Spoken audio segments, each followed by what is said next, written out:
Scan for Sovi, your AI bestie. I got your back. Potassium hydrogen tartrate might look scary, but we can crush this chemistry problem together. Let's dive into the math and find the solution right now.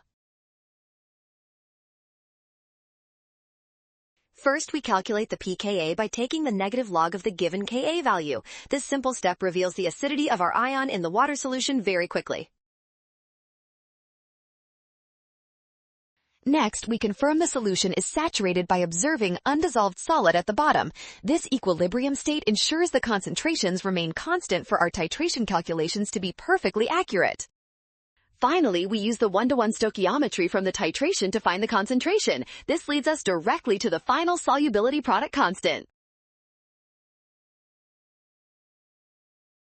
Well done! Scan the code. You can learn better with Sovi. Watch signs and avoid rush. Trust given data and check steps carefully.